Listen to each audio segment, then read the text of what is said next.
라디오 반민특위 사용 설명서. 하나, 개념 있는 여자들의 센수다 라디오 반민특위와 개념 있는 역사 버라이어티 극장 라디오 반민특위를 격주로 진행합니다.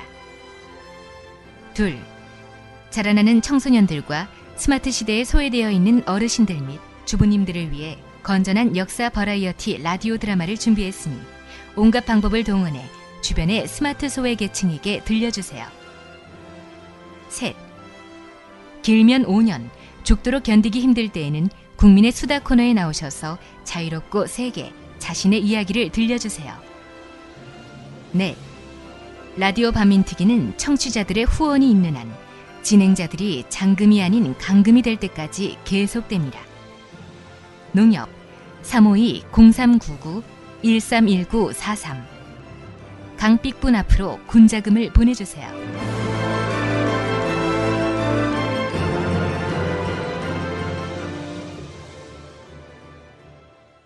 네, 안녕하세요. 개념 있는 여자들의 센수다 라디오 반민특위 2013 정의충만 선입니다.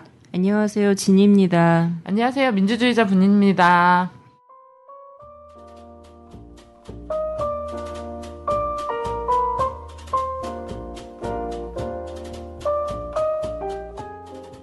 네, 요즘 우리가 너무 바쁜 관계로다가 새벽에 방송 녹음을 하잖아요. 네, 다들 얼굴 아침 일찍. 네네. 다들 얼굴과 이 몰골들이 말이 아니에요. 그죠? 그래서 목소리가 지난번 방송 들어보니까 다들 막 엄청 걸걸거리더라고. 진님만 조금 괜찮은 것 같아. 경쾌하고. 나머지들은 뭐 이런 시간이라는 게 너무 티가 많이 나더라고. 난 머리가 안 돌아가는 비가 것 너무 같아. 많이 와가지고 좀 막 우울해요. 비가 추적추적 내리니까. 그죠. 그런데 그래서 우리가 되게 좀 발랄하기 위해서 굉장히 많은 노력을 하잖아요. 뉴스들도 우울하고 막 이래서.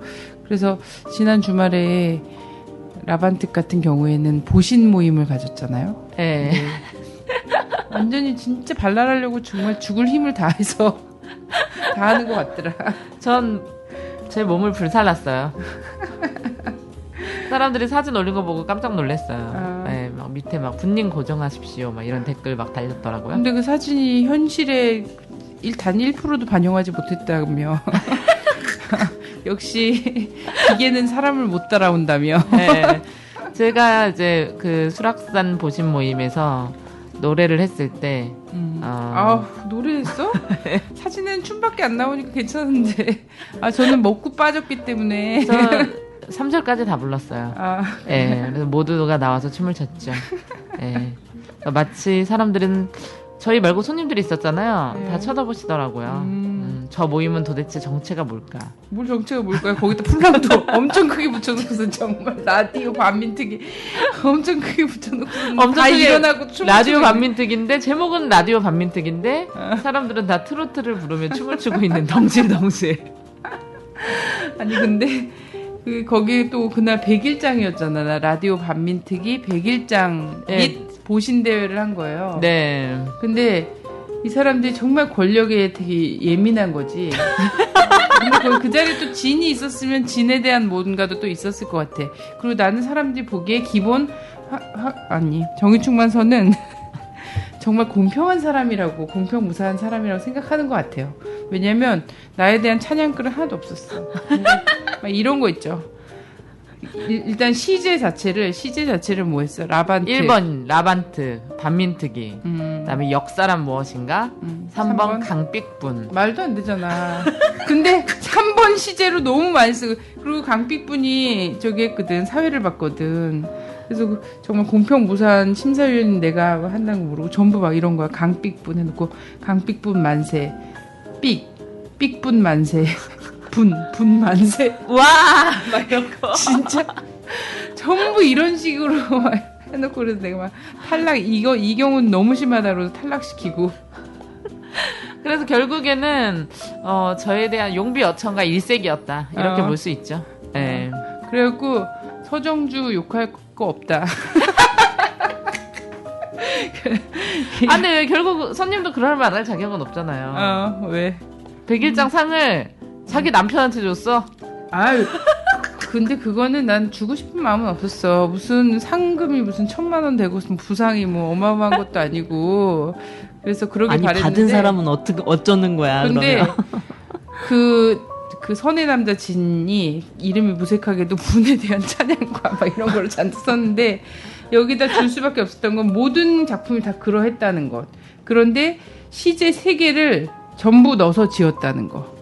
머리가 좋은 사람이야. 뭐 그 좋은 머리로 나온 시를 제가 지금 거의 외우다시피 하는데 공개하면 또 깜짝 놀래요. 아, 그래서 그거를 하여튼 3개 시제를 다 넣어갖고 지었는데 결국 결론은 역사는 강삑뿐이다. 이런 결론을 내놨더라고. 네, 말도 안 되는 3단 논법이죠. 역사는 반민특이다. 반민특이는 강픽뿐이다. 뭐 이런 고로 역사는 강픽뿐이다. 뭐 이런 식의 이런 걸 해놨어. 예, 그게 어떤 자꾸 이렇게 시기질투 하시는데 그것이 대중들의 마음이 아닌가 저에 대한. 아니 그래서 준장원상을 주는데 주긴 줬어요. 줬는데 문제는 또 사회자가 이제 심사위원은 아니지만 와갖고 이렇게 의견을 물어보니까 딱 이 시를 딱 보더니 역시 양심수답네. 양심수 나온 시였어요. 대표자는 아무나 하는 게 아니야. 막 이러면서. 역사는 강필뿐이다. 예. 역시 다 남다르더라고요. 그래서 양심수 하는구나. 하여튼 백일장은 그런 식으로 얼렁뚱땅 다 넘어가고 예. 보신 잘했는데 다들 몸보신 한 모임 다음 같지 않게 정말 피곤해하더라고요.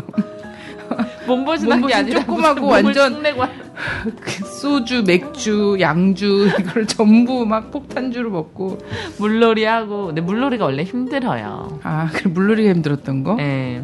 근데 뭐 와주신 모든 분들께 올여름 정말 든든하게 병 없이 나시길 바라겠고요. 예, 좋은 자리에 함께 해주신 우리 회원님들께 감사드리고 예. 예, 뭐 처절했다고 생각해요. 시국이 어두워서 우리라도 힘을 내자 이런 의미로 한 거잖아요. 예, 우리가. 라디오 모니터 요즘 한마디로 얘기하면 좀 쩔잖아요. 네. 예, 다들 부러워하더라고요. 뭐 트위터 상에서건 온라인 상에서건 어떻게 저렇게 쩔 수 있냐. 촛불 집회에 가면 이제 라반트 이제 깃발이 거의 주최하는 단체 깃발처럼 우뚝 솟아있고. 아니 어떤 분도 그래요. 전대협 세대는 전대협 깃발을 본 것 같아요.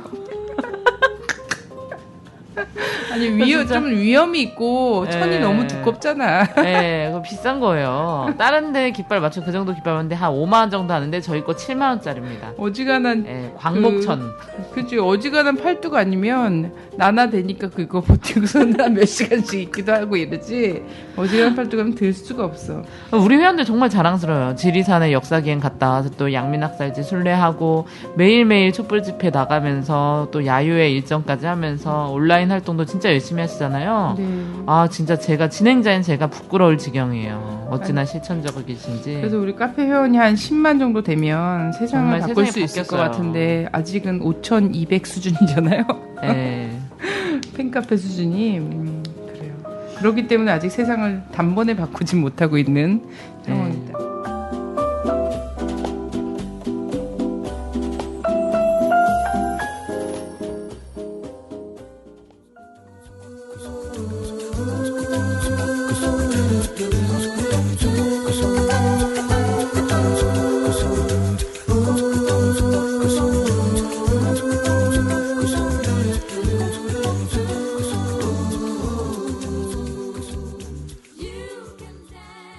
요번 주에도 촛불 집회가 있죠? 있어요. 네. 매일매일 집중. 있고요. 모여라 10만.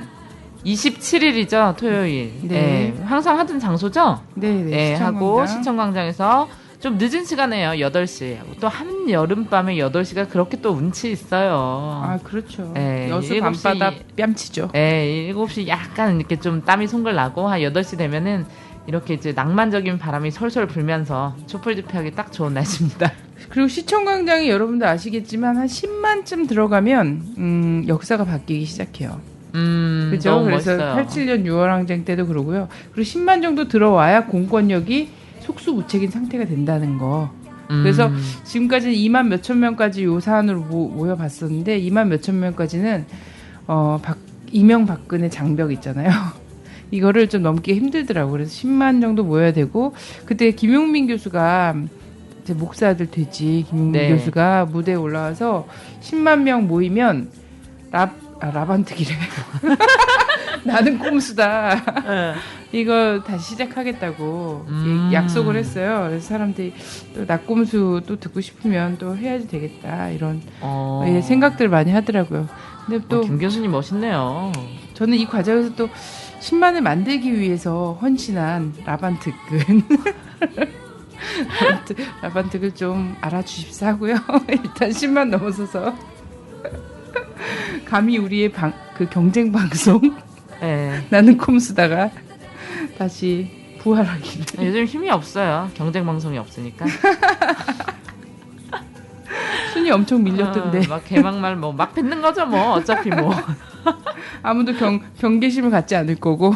네, 그렇기 때문에 뭐 하여튼 저희는 촛불이 10,000명이 들든 5,000명이 들든 방송 계속 할 거니까 10만 명이 되면 지금의 깃발을 2배짜리로.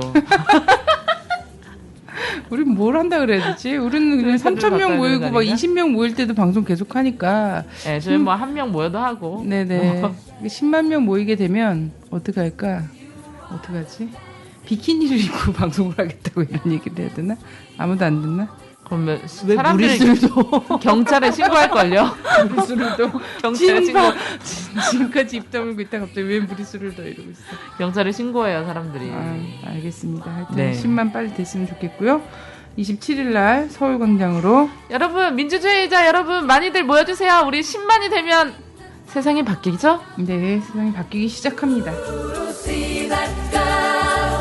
Watch that scene, digging the dancing queen.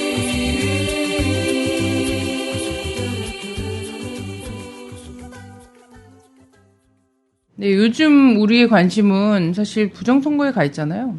네. 그렇죠. 네, 부정선거에 가 있는 상태인데, 뉴스로 보면 부정선거는 실종됐어요. 그렇죠. 네. 그리고 선거 때 작년에도 그러고 하여튼 NLL, 북방한계선, 우리 뭐 라반텍스 북방한계선 얘기도 또 다뤘었고 하니까 새삼 얘기할 필요가 없는데, 이 북방한계선 NLL 문제의 시초가 된 게, 사실 남북 정상회담에서 뭐 노무현 대통령이 그걸 포기했다, 뭐 서해를 뭐 영해를 포기했다 말았다 뭐 이러면서 대화로 공개 한 해 만에 막 이러다가 지금 이 건으로 완전히 국정조사나 부정선거권을 묻혀버리지 않았나요? 그렇죠. 그리고 사람들 그러면서 완벽하게 이제 또, 말렸죠. 그죠. 그리고 여야가 이거를 대화로 원본을 까기로 합의를 했단 말이에요. 그래서 진짜 그랬는지 한번 확인해 보자 이러면서.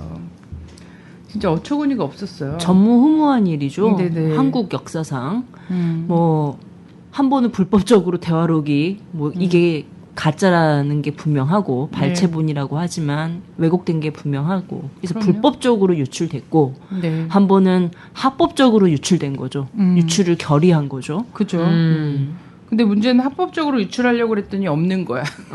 대화록 실종 사건입니다. 지금은. 이건 뭐 현실 이거에서 국회에서 3분의 2가 결의를 하고 동의하면은 뭐 하는 걸로 되어 있지만 사실은 역사적 법 있잖아요. 예. 이걸 뭐 관습법이라고 얘기하기도 너무 가벼운 것 같아갖고 한국의 헌재는 가끔 관습법을 인정하기도 하지만 역사적 법의 안목으로 봐서는 이것조차도 사실 불법이죠.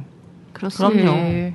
이 사실 노무현 대통령의 기록은 역사입니다. 이렇게 국가기록원이나 맞습니다. 여기다 써놓은 것도 있는데 역사 자체에 대해서 일단 그 역사를 갖고 정쟁에 악용하려고 한다는 거, 당장 현 시대에 열어서 한다는 것. 이제 못할 짓이 없다고 생각하는 네. 것 같아요. 그리고 그것을 가피라는 거 있잖아요. 역사를 자기 의도에 맞게 가피라거나 왜곡하거나 편집하거나 발췌에는 다 이 모든 게 다 들어가는 거죠. 이런 행위를 한 것 자체에 그리고 이거에 대해서 정말 좀 근시안적 안목으로 이걸 또 합의해주고 그래서 결국 이 모든 정치적 정말 중요하고 막 이런 거를 전부 블랙홀처럼 다 빨아들여서 안 그래도 언론들이 외면하고 싶었던 부정선거 관련해서 이걸 다 덮어버렸잖아요. 사실 국가 기록을 본다는 건 과거와의 대화가 네. 아니라 네. 미래와의 대화를 위해서 보는 거거든요. 과거의 대화가 어쩌니 저쩌느니도 잘 알면 중요하겠지만 그것이 그거를 멈추는 게 아니라 미래 지향적으로 우리가 가야 할 길이 무엇인가를 과거를 통해서 볼 수 있는 것. 그럴 때만이 국가기록원의 기록을 보는 의미가 진정한 게 주어지는 건데 현재의 모습들은 그것과는 안전한 거리가 멀죠. 네. 그래서 사람들이 이 사안 자체가 대단히 생소하다고 생각을 하는 것 같아요. 한 번도 이런 걸로 논란이 됐던 적이 없잖아요. 정말 우리나라 역사상. 그렇습니다. 보통 한 그 15년에서 30년 정도는 비공개. 그리고 여전히 그 기간이 지났음에도 불구하고 세계사적으로 보면 공개되지 않는 것들이 있어요. 한 예로 5.18에 대한 미국의 개입. 이 사건이 일어난 지 30년이 넘었습니다. 미국 아직도 공개하고 있지 않아요? 이 문서를.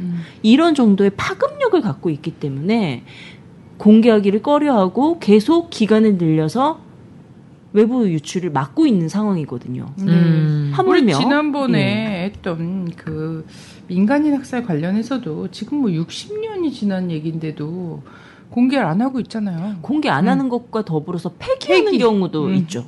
예, 그죠. 보도 연맹 사건 같은 경우는 박정희 정권이 그때 그 전 정부에서 조사했던 기록들을 모두 다 폐기시켜냈고 한편으로는 그것을 가지고 연자제로 활용했던 과정들도 있었죠. 네. 와. 그래요. 하여튼 어쨌든 근데 그때조차도 대통령 관련해서는 뭐 그것도 뭐 권력의 필요에 의해서 그랬던 거지만 함부로 열어서 이걸 갖고 정쟁에 이용한다거나 이런 일은 없지 않았습니까? 그렇습니다. 네, 물론 이제 자기한테 불리한 것들 폐기하고 유리한 것들 취해서 쓰고 아니면 공개하고 흘려주고 이런 것들은 당연히 있었는데 이번에는 이렇게 막장으로 가고 있다라는 거죠. 이제 무서울 게 없는 것 같아요. 네. 사실 이제 이 외교 문서들 뭐 이거 안보 문서나 통일 관련한 문서들이 공개되는 시점들에 있어서는 주로 이제 학자들이 학문적 연구 그때 역사적인 무슨 일이 있었든가에 중점적으로 이분들이 주로 다루는 과정이었는데 네. 이거는 지금은 그것과 다르게 정치권이 이용하고 있는 것 특히나 네. 세자 들어가시는 당이 주로 정쟁에 써먹고 있는 거죠. 아니 그래서 나는 좀 이걸 곰곰이 이 논쟁 자체를 좀 곰곰이 보다 보니까 이 고민이 들더라고요. 이게 사실 대화력이 지금 실종된 상태잖아요. 그래서 바로 어제 지금 오늘 며칠이야? 오늘 23일이죠. 23일 이것을 녹음하고 있고 22일 날 밤에 최종적으로 대화록 원본이 없다라고 그 여야 조사단들이 합의를 했어요. 합의해서 발표를 했어요. 국가기록원에 없다. 네, 국가기록원에 없다라는 걸로 확인을 한 거예요.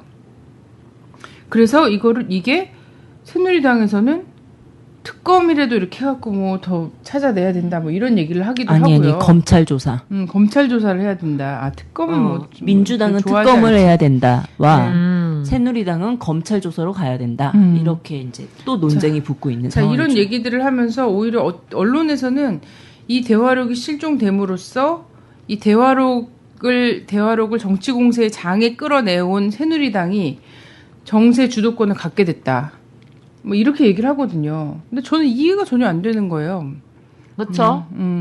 왜 이것을 그 기록을 열어본 것도 잘못된 건데 음, 심지어는 그렇게 주장을 해놓고 밝혀지지도 않은 상태에서 지금 민주당은 계속 아니라고 하고 있잖아요. 포기한 적이 없다. 네네. 근데 그걸 잃어버렸대. 그래서 요거를 보면 좋을 것 같은 게 뭐냐면 도대체 만약에 정말 이 국가기록원에 대화록이 없다면 누구한테 가 있겠는가? 아니면 누구에 의해서 옮겨졌겠는가? 그죠? 아니면 누구에 의해서 폐기되었는가? 예, 폐기되었는가? 이런 게 궁금한 거잖아요. 그래서 이게 무슨 미스테리한 정치의 하나의 장면으로 지금 딱 남았어요. 제가 너무 머리가 지나치게 좋은 건가요? 왜요? 전 아무리 생각해도 그걸 폐기할 사람은 너무 명확하다고 생각하는데. 건드린 사람이겠죠. 네. 아니 자기네가 그랬잖아요. 네. 왜 그거를 사실 폐기할 사람은 너무나 명확한 거 아닌가요? 뭐 하여튼 흔적이 남죠. 흔적이. 모든 범죄는 흔적이 남기 마련이죠. 근데 보면은 명확한 건 이거예요. 이게 도대체 만약에 있었는데 없어졌다면 언제 없어졌겠는가 정도는 우리 국민들이 누구나 다 유추할 수 있다는 거죠. 그죠? 저 정상회담은 언제 했어요? 2007년에 예, 했죠. 2007년 10월 달에 했어요. 2007년 10월 달에. 그리고 2007년 10월 달에 한 정상회담을 가지고 대화록을 남북 정상회 대화는 녹음을 하겠죠? 네, 녹음을 그렇겠죠? 해요. 그 녹음을 한 걸 갖고 녹취록을 만들지 않습니까? 기록물을. 근데 이 녹취록이 지금 2개 있다는 거잖아요. 애초에 만들었던 게. 하나는 대통령실에서 만든 게 하나가 있는 거고 또 하나는 국정원에서 한 게 또 하나가 있는 거잖아요. 그리고 이 두 개 중에 하나가 내돌려지면서 사실 작년에 대선 국면이나 이런 때에서 남북 정상회담 발언 막 이러면서 약간씩 흘리게 하는 거 있잖아요. 그죠? 그리고 김무성 씨라든지 그 박근혜 선본 인사들이 정말 깜짝 놀랄 일이 있다. 이거 정말 내가 까고 싶다. 막 이렇게 마치 얘기한 게 본관처럼 얘기했죠. 예.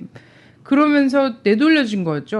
그러니까 국정원이 국정원의 명예를 지키기 위해서 대화록을 공개한다라고 하기 전까지 네. 최소 3부의 발췌본이 존재합니다. 네, 그러니까 네. 어느 것이 진본인 것도 모르겠고 음. 발췌본도 서로가 다 달라. 그러니까 6월 24일 날 뭐 국정원이 대화록을 공개하기 전에 발췌본, 네. 월간 조선에서 발표한 발췌본, 네. 정문원이 본 발췌본, 네. 뭐 최소 3부가 조작된 발췌본. 근데 존재하는 그것이 한 발췌본을 복사를 한 건지 뭐 이런 것도 사실은 잘 몰라요. 아니, 각각의 내용이 다 다르니까 음. 이거는 다 다른 거죠. 예. 발췌 자체가. 발췌 그죠? 자체가. 근데 그 발췌에 사실 발췌를 무엇을 보고 발췌를 했는가는 대통령실 것을 보고 했는지 국정원 것을 보고 했는지는 또 모르는 것인데 사실 추리되는 건 있죠. 이걸 들고선 내돌렸을. 그래서 선본이나 아니면 조중동의 그 언론이라든지랑 같이 이것을 공유하고 발췌본을 또 만들었을 때가 사실 그때 당시의 대통령실보다는 국정원이 또 가깝지 않겠는가 이런 걸 추리를 한단 말이에요, 사람들이. 그렇죠. 네. 왜 그렇게 우리가 추리를 하냐면 사실 MB 정권에서 최소 MB 정부죠. 네. 대통령의 실에서 최소 2차례 국정원에게 정상회담 대화록을 보고를 지시를 했어요. 네. 그게 언제였냐면 2008년 10월 4일 그러니까 14선년 1주년 연설 노무현 대통령이 네네. MB를 비판한 직후에 MB가 화가 난 거지. 음. 그래서 보고해라 이런 거고 두 번째는 2009년 10월이에요. 왜냐하면 이때가 임태희와 김영건이 만났잖아요. 싱가포르에서. 네네네. 여기에서 이 만난데 대화를 하기 위해서 그 참고용으로 다시 보고해라. 이랬던 최소한의 2차례를 보고한 지시가 있었고 이지원의 로그 파일에 보면 무단 접속한 기록이 있어요. 네. 2010년 3월과 2011년 8월 이때 접속한 기록이 있다라는 거죠. 모두가 MB 정부 하에서 일어났던 일인 거예요. 네. 그래서 국정원을 통해서 그 대화록을 보고를 받은 것도 그것은 2008년 10월 그리고 2009년 10월 이렇단 말이에요. 그러니까 해마다 본 거지. 근데 또 이 이지원에 있는 대통령 기록물과 관련된 사본들이 있는 여기를 통해서는 2010년과 2011년에 또 본 거야. 그러면 2008년, 2009년, 2010년, 2011년 다 대화록을 열어보고 이걸 어떻게 써먹어야 될까? 어떻게 각색하면 될까를 고민했을 거라는 거예요. 얘네는 결국은 그렇게 써먹었잖아. 특기. 그러니까 사실 우리가 이게 어디에서 지금 이렇게 종합적으로 이루어졌는가의 연도를 보고는 정말 우리가 합리적 의심인 거잖아. 그 네네. 정부에서 일어난 게 가장 비율이 높다. 네. 합리적 의심인 거죠. 근데 여기서 중요한 건 뭐냐면 국가기록원에 그래서 그 원본이 있냐 없냐고 원본이 없는 상태로 사본만 이지원과 국정원이 갖고 있었는가 이런 거잖아요. 근데 사실 국정원이 공개한 대화록도 네. 진본이라고는 얘기할 수 없는 거죠. 그쵸. 다 한국의 정치는 계속해서 의심과 의심을 해도 나중에 뒤통수를 치는 뭔가가 꼭 있거든요. 저는 저희가 항상 하는 얘기잖아요. 어떤 사건이 일어났을 때 누가 이익을 보는가. 그럼 명확해진다는 거죠. 사실 이 대화록이 없어지고 이래서 뭐 우리가 이익을 보는 건 아니잖아요. 뭐 사실. 네, 그렇죠. 그리고 명확하게 이익을 본 사람이 있고 지금까지 앞으로도 볼 사람이 전 누군지는 명확하다고 생각해요. 근데 문제는 국가기록원에 그래서 이때 당시에 아무리 국정원을 통해서 혹은 이지원 뭐 그 접속 흔적 이런 걸 통해서 아 이지원에도 있고 국정원에도 있구나라고 한다고 해서 국가기록원에도 원본이 있을 거라는 거 그냥 믿어버릴 수는 없는 건데 중요한 것은 국가기록원이든 어디든 간에 대화록 원본은 있다는 거예요. 대화록 원본은 어딘가 있다는 거예요. 그렇겠죠. 근데 이거 만약 이거 진짜 다 없애버렸으면 어떡하지? 그럼 우리는 그거 모르는 건가? 아니 근데 그거 어차피 남북 정상회담이면 북한에 있는 거 아니에요? 북에도 있잖아요. 당연히 있죠. 당연히 있는데 그러면서 이제 뭐 새누리당 같은 경우에는 녹음 파일을 열 수도 있다 이런 얘기를 또 하는 거잖아요. 예. 그래서 목소리 육성으로 직접 들어보자 막 이렇게 얘기하는 건데 이것 또한 이것이 사실이냐 아니냐 아니면 그 억양으로 보건데 포기 선언하지 않았지만 포기를 한 건 다름이 없지 않냐. 해석이지 해석. 그러니까 저 억양으로 보건데 굉장히 굴종적이지 않냐. 뭐 이런 거 있잖아요. 굉장히 주관적 해석들을 나오면서 또 다시 모든 뉴스를 다 덮고 이걸로 이렇게 나갈 수밖에 없다는 거예요. 그래서 애초에 이거 자체를 이 판에 깐 우리가 사실 듣고 싶은 거는 박정희의 한일회담 육성 이런 거 좀 듣고 싶은데. 아니 근데 사실 이 대화록을 공개하고 말고의 문제가 아니라 사실 정상회담 기간에 뉴스를 통해서 다 확인됐어요. 그래요. 발언들 다 확인됐고 언론이 또 얼마나 많이 갔어 거기서 가서 다 조중동 안 보도했어. 갔나? 조중동 갔지. 다 보도했어. 사실 국정원의 대화록을 우리가 이제 가장 이렇게 많은 양을 보고 있는 건데 이 대화가 새삼스러운 게 아니에요. 당시 보도 다 됐고 사실 보도되기 이전에 정상회담 이전에 한국 측에서 남측에서 어떤 내용을 할 것인가까지도 다 사실 보도가 다 되고 있었던 상황인 거고 끝나고 난 후에도 그 평가와 내용들이 어떠했던가를 다 언론을 통해서 다 나왔던 얘기. 새삼스럽게 새로운 것은 하나도 없었다라는 거죠. 그렇죠. 그래서 근데 어쨌든 그걸 샅샅이 뒤져갖고 이걸 뭐 뭔가 흠집을 찾아볼 생각인 거잖아요. 왜냐면 남과 북이 만나면 흠집을 잡으려고 하면 다 만들어낼 수가 있어요. 이 그렇죠. 나라에서는. 왜냐면 서로 대화하자고 만났고 서로 만찬을 하고 오찬을 하고 하는데 정말 충분히 예의와 이런 것들을 하다 보면 남쪽 사회 이 반공 사회에서 그렇게 여겨질 수 있는 고무적인 내용, 찬양적인 내용 이런 것들이 사실은 국가와 국가 간의 관계에서 굉장히 예의 범절 그 안에서 있죠. 의전이라는 거 안에서 다 풀어지게 되어 있거든요. 당연하죠. 그러니까 그 북에서 얘기하잖아요. 그 막 정북 얘기할 때 박근혜가 평양 와서 한 얘기를 공개하면 난리 날 것. 그렇죠. 이런 이야기 하잖아요. 그럼요. 한 번 얘기한 거는 지키시려고 노력하시는 분이라는 인상을 받았대잖아요. 그 자서전에 굉장히 낮춰서. 그리고 자기도 얼마나 지키려고 애를 썼는데. 그 일례로 보면 박근혜 그 이제 그때 대표 다른 당 대표였죠. 그때는 미래연합이었던가. 네. 네.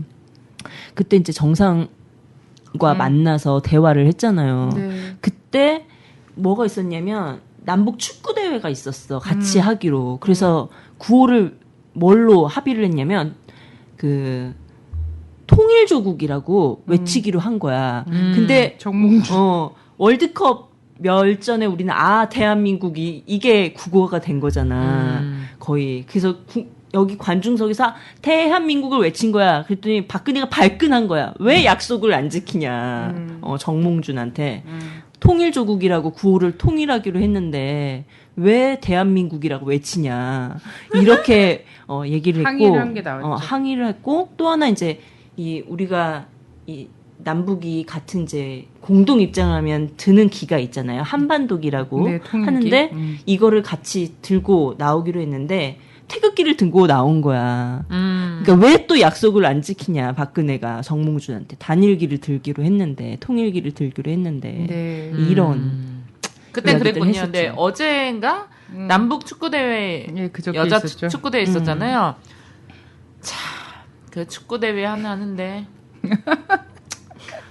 아니 가관이었다고 하더라고요. 입장하는데 그 한반도기, 그다음에 통일에 관한 플랜카드, 이런 뭐 거 다 뺏겼죠. 유인물, 그다음에 그냥 뭐 북한 여자 축구를 응원하는 내용이 아니라 그냥 남과 북 여자 축구 환영합니다. 뭐 이런 플랜카드까지 다 뺐고 절대 입장에서도 그런 구호로나 이런 거 외치지 말도록. 이게 무슨 뭐 하자는 짓거리예요? 근데 막상 딱 경기장에서 벌어진 풍경 보세요. 남북의 그 여성 축구 선수들이 얼마나 서로 막 쥐난 다리를 풀어주고 어깨를 치고 막 이렇게 하고 그 북 여성 저희가 나중에 인터뷰하면서 선수가 인터뷰하면서 아 남쪽의 청년들이 응원해주고 함성 질러주고 해서 너무 고마웠다고 뭐 이런 얘기들을 막 하더라고요. 그래서 사람들은 거기 갔던 사람들은 또 엄청 고무돼 왔어요. 그래갖고 결국은 하늘색 보셨어요? 하늘색 도화지 다 들고 들어가고 즉석에서 카드 섹션으로 한반도기 만들었잖아. 그렇게 막 막아대고 이래도 또 사람들이 또 풍선 갖고 가서 풍선에 한반도 이거 그려져 있는 이 풍선 갖고 와서 불어서 흔들고 정권은 그렇게 뭐 우리 민족끼리 조국은 하나다 이런 거 절대 안 된다고 막 이렇게 하면서 난리 쳤는데 그걸 그 열망을 아니 바로 뭐 막겠다고 어마어마한 진짜 플랜카드도 아니고 뭐 예를 들면 진짜 뭐 정말 고무 찬양이라고 하면 뭐 북한의 사회주의가 너무 좋아요. 북으로 가고 싶어. 만세. 이런 플랜카드도 아니고 만세 뭐 이런 것도 아니고 우리 민족끼리 통일합시다. 남북 여자 축구대회 환영합니다. 뭐 이런 플랜카드를 못 가지고 가게 하냐는 거야. 그렇죠. 예전에 그 김남주 시인이 사상의 거처라는 시집을 낸 적이 있었는데 거기에 보면 그런 시가 하나 있어요. 남북이 축구하는데 웬 새마을 모자 그 응원석 중간중간 새마을 모자 쓴 사람들이 왜 이렇게 많냐. 근데 그 새마을 모자 쓴 사람은 전부 이제 기관원인 거죠. 기관원인데 자기들끼리도 스스로들을 또 표시해야 되고 하니까 이제 새마을 모자 이런 거 쓰고 막 있었나 보지. 그 시 안에 그려진 풍경이 그거예요. 하여튼간 집단 의식이 강한 사람들은 뭘 해도 티가 난다니까. 그리고 웬 새마을 모자들이 이렇게 많은가 했는데 저쪽에서 한 무리의 청년들이 흰색 천을 펼쳤는데 그 새마을 모자들이 때로 몰려가고 그 청년들을 제압하고 끌고 가고 그 흰 천을 빼앗아갔는데 그 흰 천에 써져 있었던 것은 조국은 하나다. 이거였다. 근데 이 김남주 시인이 쓴 그때 풍경이 80년대 이런 때란 말이야. 근데 지금 우리가 축구장 들어가면서 무슨 소주병 숨겨놓고 들어가는 것도 아니고. 조국은 둘이냐? 내가 원하는 건? 남의 나라가 되길 바라는 거지. 하여튼 이런 짓을 하고 있는 거지. 그러니까 얼마 전에 제가 또 이제 국정원 얘기가 나왔으니까 한 말인데 그 망치 부인 사건이 있었잖아요. 그래서 제가 그 동영상을 봤는데 이제 그 청와대 앞에서 머리카락을 자르는 동영상을 봤는데 사실 개인적으로 저는 망치 부인 그렇게 좋아하지 않았는데 아 정말 마음이 아프더라고요. 그 딸이 이제 초등학생인데 뭐 진짜 너무나 성적이고 비인간적인 댓글을 달았는데 그게 알고 보니까 국정원의 IP였다. 이게 밝혀진 거잖아요. 그러니까 심증도 없었을 거예요. 왜냐면 저희도 저희한테 저질 그런 인간 중에 또라이가 그랬겠지. 또라이들이 있구나 이렇게 생각을 했어요. 그래서 제가 우리가 이제 자주 이야기하는 일베라는 사이트가 있어요. 거기 이제 제 사진도 올라와 있고 한데 거기에 이제 황선 우리 진행자에 대한 음액글이 엄청나게 많았고 트윗상에서도 황선에 대한 음액글이 굉장히 많았죠. 대선 전이에요. 대선 네. 전에.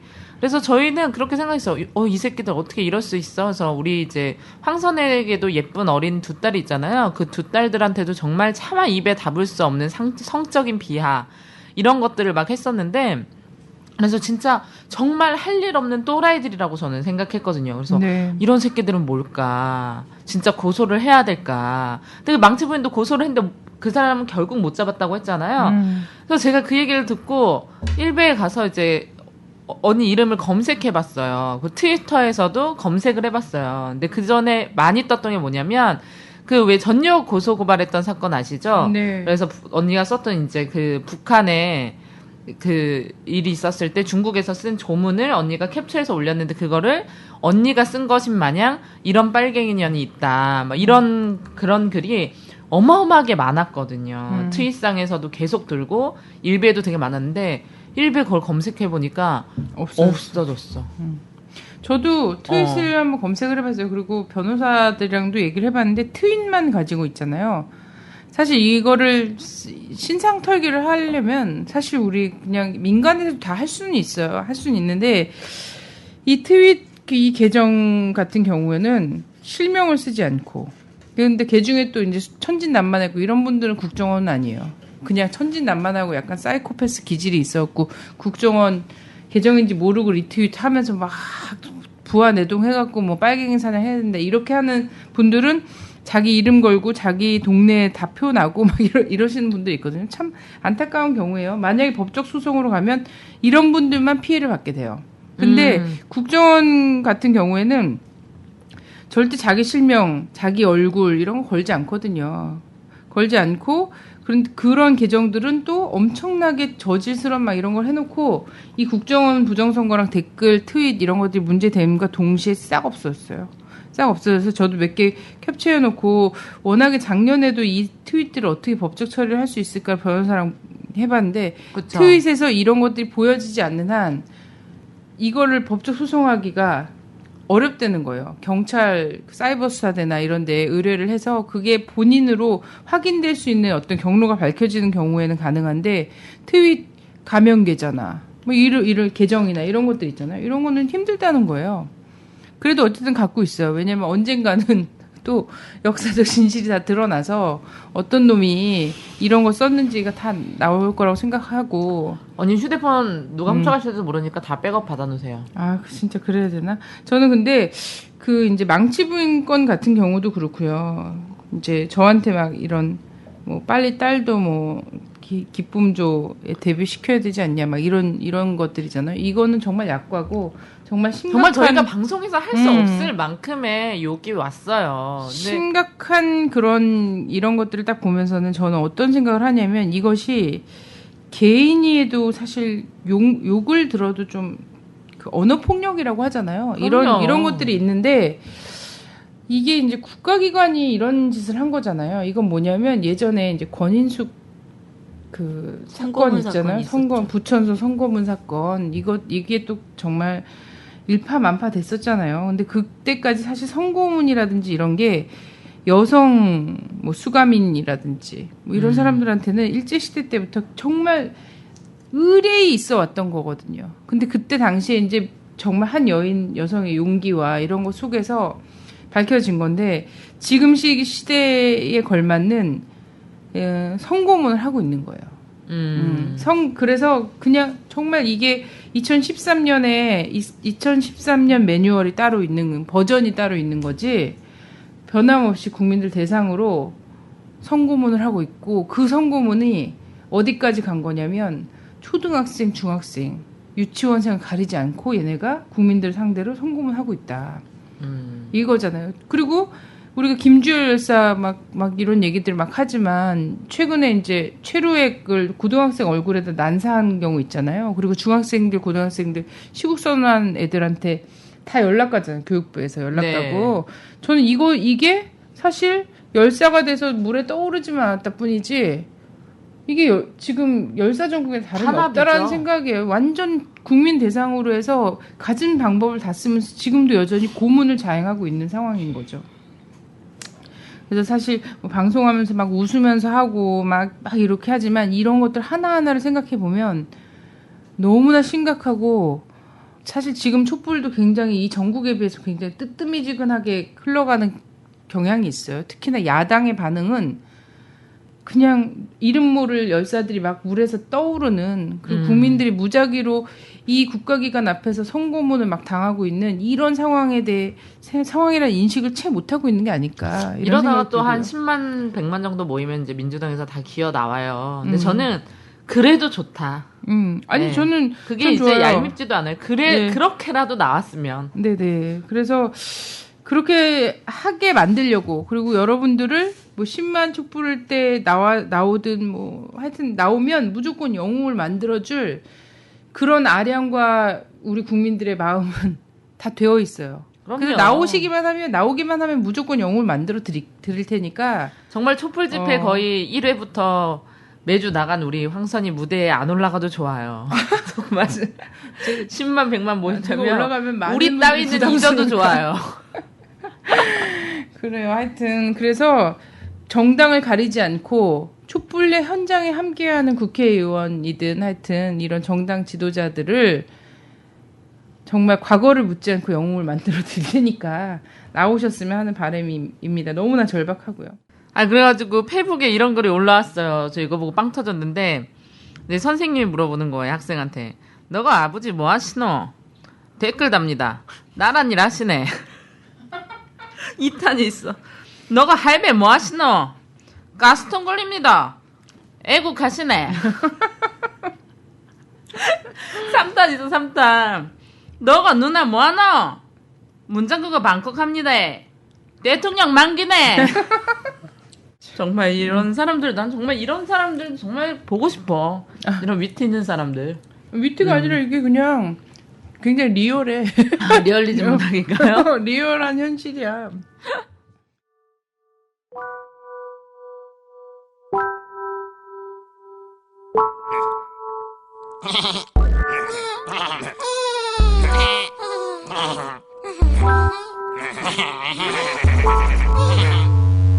얘들아 저놈이 나쁜 놈이다. 얘들아 저놈이 그럼 친구다. 얘들아 쟤는 나쁜 놈으로 의심된다. 얘들아 내 말이 틀린 것 같다. 어린이 여러분 안녕하셨나요? 아니 노인들인가? 그럼 유권자 여러분, 우리는 표를 얻기 위해 뭐든 다 하는 여러분 친구랍니다. 그건 물론 다 아는 상식이겠죠. 약간의 지식이 필요하는 건 절대 말하거나 시키지 않아요. 상황이 실제로는 매우 복잡하더라도 우린 알기 쉽게 포장을 잘만 하더라고. 소문내줘요. 그래야 재선이 돼요. 사실 필요한 건 표가 아니라 돈이지만요. 돈이 아닌가? 그럼 명예는 아닌가? 아님 기부학교를 만들어 내 딸 대학 보내긴가? 영안의 100년 전에 저희 조부님께서 낙가 무슨 상한테 허가받았던 광산 속에서 금이 나서 갑자기 빵 터진 재산에서 한 푼어치 잃고 싶지 않은 마음이에요. 그러자면 세금을 적게 내면 좋고, 그러자면 탈세를 안 들키면 좋고, 그러자면 공무원을 우리 편으로 만들고 정치인도 우리 편으로 뽑힌다면 좋아요. 아무래도 우리 땅엔 민주주의라고 행복한 삶에 크나큰 걸림돌이 있죠. 정치인을 투표 같은 이상한 짓으로 뽑아요. 우리 편 안 뽑히면 우린 망하니까 다같이 얘들아 저놈이 나쁜 놈이다. 얘들아 저놈이 그럼 친구다. 얘들아 쟤는 나쁜 놈으로 의심된다. 얘들아 내 말이 틀린 것 같다. 얘들아 저놈이 나쁜 놈이다. 얘들아 저놈이 그럼 친구다. 얘들아 쟤는 나쁜 놈으로 의심된다. 얘들아 내 말이 틀린 것 같다. 우리 편 없는 삶은 상상할 수 없어요. 외로울 테니까 삥을 뜯길 테니까. 그래서 시간 날 때 신문을 만들었어요. 우리 편 늘려주고 생각을 공유해주죠. 생각이 복잡할 때 한번 꼭 읽어봐요. 모든 걸 간단하게 정리해드릴게요. 그래도 머릿속이 영 복잡해서 모두 친구는 아닐까? 그런 위험한 생각이 드나요? 안 돼요. 사람을 믿으면 정말 안 돼요. 튼튼한 집 안전한 차 얼음이 나오는 정수기도 사람들이 그냥 갖다 주는 게 아니에요. 결국 돈이라고 돈, 그걸 지켜야 돼요. 그런데 돈이란 건 양이 좀 모자라서 우리들한테 좀 많으면 쟤들은 거지가 되죠. 하지만 괜찮아요. 우리 편만 되세요. 기업, 신문, 방송, 법이 모두 우리의 친구죠. 아직도 머릿속에 의문이 있나요? 우리 편이 부자라면 남의 편은 어쩌지? 쪽수 저쪽이 많아. 왜 다들 고생하지? 저 사람들 고생하는데 왜 편을 가르지? 생각이 많다는 건 고통을 뜻하고, 이상한 생각이 든다면 행복은 사라지고, 고뇌가 심해지고, 돈을 제때 못 벌고 불만이 늘어나면 난 너한테 이렇게 말해요. 얘들아 저놈이 나쁜 놈이다. 얘들아 저놈이 그럼 친구다. 얘들아 쟤는 나쁜 놈으로 의심된다. 얘들아 내 말이 틀린 것 같다. 얘들아 저놈이 나쁜 놈이다. 얘들아 저놈이 그럼 친구다. 얘들아 쟤는 나쁜 놈으로 의심된다. 얘들아 내 말이 틀린 것 같다. 이거 이제 기록원 관련해서 다시 가볼게요. 어제 그 녹화뉴스 이걸 보니까요. 이제 2008년에 사실 2007년 10월 달에 정상회담이 있고, 그리고 2007년 10월부터 뭐 12월 막 이런 때까지는 임기 말이잖아요. 그래서 사실 대통령 기록물이나 이런 것들이 쭉 이제 국가기록원으로 다 옮겨지는 과정이죠. 사실 퇴임 후에 자기 자서전 집필 때문에 봉하마을로 뭐 이지원 기록물을 좀 빌려갔잖아요. 예, 빌려갔는데 그거 갖고 이제 당시 한나라당이랑 하고 완전 난리가 났죠. 대통령 기록물을 빼돌렸다고. 근데 이것도 사실 파악을 못하는, 얘는 진짜 왜 공부를 안 하나 몰라. 이게 국가기록원에 있는 것 자체를 빼갖고 간 게 아니잖아요. 원본을 빼간 게 아니라 그거 사본을 떠놓은 것을 좀 빌려간 건데, 양해를 구했다고도 하죠. 양해를 구하고선 빌려간 건데 그걸 또 정쟁에 이런 걸 만들어서 난리를 쳐서 어떻게 했냐면 2008년 7월에 반환했어요. 네. 근데 반환 안 하면 뭐 다 고소 고발하겠다. 그래서 반환을 하고, 문제는 이 반환한 것도 믿을 수가 없는 거지. 믿을 수가 없으니까 어떻게 했냐면 이게 확실한 건지 그 대통령 기록원에 있는 그 원본과 똑같은 건지 검찰 조사가 필요하다라고 해서 무려 3개월 동안 이것을 가지고 대조를 했단 말이에요. 그것도 검찰이. 봉하마을 압수수색한다고 막 그랬었어요. 그때. 그래갖고 검찰이 다 대조를 해서 틀림없다. 원본과 같은 것이 틀림없다라고 확인을 한 다음에 그거를 10월 달에 봉인을 해서 검찰 입회화에 봉인했다는 거예요. 그럼 뭐냐면 2008년까지는 원본도 있었고 사본들도 멀쩡히 존재했다라는 거잖아요. 근데 지금 와서도 또 그 얘기를 해요. 그때 없어진 거 아니냐, 봉화에서. 그럼 검찰을 압수수색해야 되는 거 아니야? 그렇죠. 근데 하여튼 그러면은 2008년 최소한 2008년 10월 이후에 사라진 거잖아. 네. 예.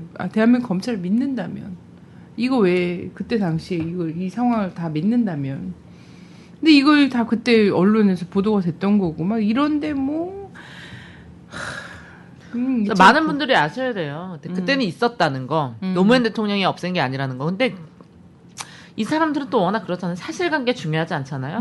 그냥 조중동에서 그냥 빵빵 때려주면 그냥 사람들은 또 그런가 보다 해서 우리가 이 사실을 꼭 알아야 된다. 그래서 그때까지 그리고 있었다는 거. 국민이 알아들을 수 없게 해. 말도 안 되는 얘기를 이 하죠. 얘기 저 얘기 막 네. 이렇게 하면서 무엇이 NLL 사실이고, 바닷가에 막 점선 그어놓고. 그러니까 막 알아들을 수 없게 굉장히 복잡한 얘기를 하는 것처럼 해. 사건은 굉장히 단순한 것인데도 불구하고. 그래요. 우리 역사적으로요. 이게 이제 뭐 그래서 사초와 관련된 얘기인 건데, 이 사초를 정쟁의 한복판에 놓고서는 이것을 뒤집어 까갖고 반대파를 제거하려는 이런 것들, 이게 또 성공한 경우가 있었던가? 이걸 좀 역사적으로 봐야 될 것 같아요. 살펴봐야 되겠죠. 네. 지금 새누리당이 이 사초가 없어졌다. 지금 대화력이 없어진 건 사초가 없어진 거다. 국기 문란행위다라고 이야기하는 상황이죠. 네. 도대체 이 사초가 뭔가라고 하는 거는 바로 이 왕과 대신들의 말과 행동을 모조리 기록해 놓은 자료를 사초라고 하는 거죠. 근데 이 사초에는 1차적으로는 왕과 대신들이 논했던 말들만이 아니라 이 과정을 지켜본 속에서의 사관의 평가까지 들어간 것도 사초예요. 그래서 이 사초에는 바로 두 가지가 있죠. 바로 입시사초와 가장사초라고 해서 아까 전자가 왕과 신하가 말했던 말 한마디 한마디를 다 기록한 거를 입시사초라고 하고, 이것을 보고 사관이 평가를 한 것을 가장사초라고 이야기를 합니다. 그래서 이 사관의 임무는 바로 역사를 공정하고 책임 있게 기록하는 일인 거죠. 그래서 사관의 일은 대단히 막중했습니다. 진짜 나는 근데 늘 이 사극을 보면은 대통령이래, 옆에서 이거 상 열심히, 조그만 거 예. 놔두고 막 열심히 쓰잖아요. 글씨 쓰는 사람들이 있죠. 음. 예, 그래서 보통 사관은 2명이 팀을 이룬다고 해요. 2명. 그래서 한 명은 왕과 신하 간의 오간 대화와 토론 내용을 기록을 하고 다른 한 명은 왕의 일거수일투족은 물론 표정까지 묘사를 했다고 합니다. 그래서 오늘날로 치면 한 명은 오디오 녹음을 한 거고 한 명은 비디오 녹음을 한 거다. 이렇게 표현을 하고 있죠. 그래서 이 연산군조차 왕이 가장 무서워하는 것은 사관이다. 이런 말을 했다고 합니다. 그래요. 그 사관이 어떤가에 따라서 정말 또 다를 예. 것 같아요. 그래서 사관에 이런 기록이 있었기 때문에 유네스코 기록물로 조선왕조 실록이 지정이 됐던 과정으로 우리 자랑참 문화유산으로 되어 있는 거죠. 근데 이 사초에 보면은 그런 거잖아요. 하다못해 정말 세조가 홀로 된 며느리를 탐한 이런 거 있잖아. 탐하고자 했던 이런 기록까지 다 예. 들어가 있거든요. 그러니까 사관들이 엄청 무서워할 수밖에 없고 사실 굉장히 역사적으로 가장 힘 있는 사람인 거죠. 기록을 한 사람이기 그렇습니다. 때문에. 바로 이 미래 아까도 말했듯이 기록은 과거와의 대화가 중요한 게 아니라 미래와의 대화를 위해서 필요했던 거라는 거죠. 그래서 이 사초와 관련된 여러 가지 예들 가깝게는 조선 왕조로 가보겠습니다. 사초를 왜곡한 사람이 계세요. 이 사초를 열람하고 역사를 왜곡한 사람이 있는가 반면 사초를 열람하고 싶은데 번번이 실패한 사람이 있는가 하면 사초를 열람했는데 발췌본만 본 사람이 있는가 하면 사초를 불태운 사람도 있어요. 네, 그 다 우리가 아는 사람들인 거죠. 네네.